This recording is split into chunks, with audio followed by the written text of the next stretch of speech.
Secrets to help your kids step away from screens and live healthier every day. Hello everyone. Today I want to share a topic that I believe every parent thinks about: how to effectively manage our kids' use of electronic devices. I came across a really insightful article from a top parenting expert, and I'd love to retell it to you in my own heartfelt, conversational way, like a friend chatting with you. I hope you'll find it relatable and useful for your own family. First off, let me highlight the 3 main points the article focuses on, because these are our guiding stars. 1. How much time are our kids spending on screens each day? 2. What kind of content are they watching? And 3. Who's in charge of those devices? If we can get a handle on these 3 things, we're already halfway there. Now, let me dive deeper into each part and share more with you. Tips for setting age-appropriate screen time. Hey friends, have you ever wondered, how long should my kid be on their phone or tablet? I know I've been stumped by that question before, because every family's different, and every kid has their own needs.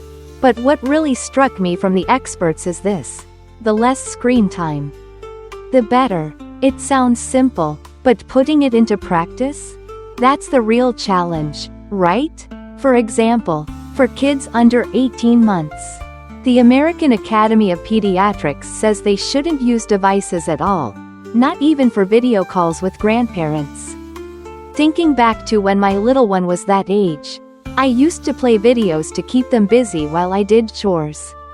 Now I kinda wish I'd spent more time playing with them instead. For kids 2 and up, they suggest no more than an hour a day. And for older kids who are already using tech at school, it's tough to avoid it completely. So at home, I think it's key to make sure they get at least an hour of physical activity away from screens to stay healthy. But let's be real, it's not always easy. A lot of preschool and elementary kids are already spending 2 to 3 hours a day on devices. And for middle and high schoolers, that number shoots up to 4 to 6 hours. Sometimes even 9 hours a day for teens. I was shocked when I heard that. Especially since COVID hit, social media use has exploded. And my kids gotten so used to holding that phone. It makes me wonder, have I let this habit sneak into our family without noticing? Setting screen time limits together with your kids. Listen up, because this part really hit home for me.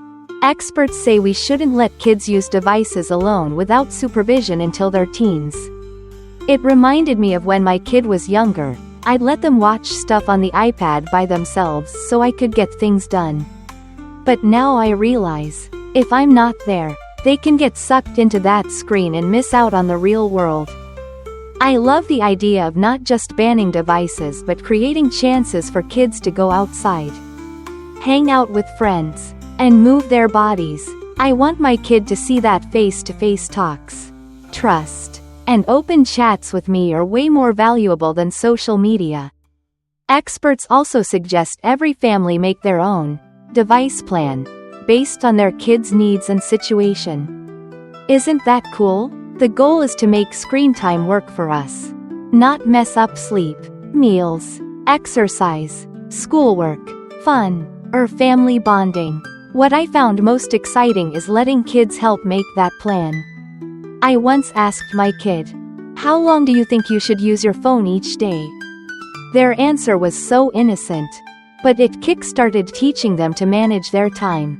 Bit by bit, I've seen them adjust on their own, like, "Mom, I've hit my hour. I'm gonna read a book now."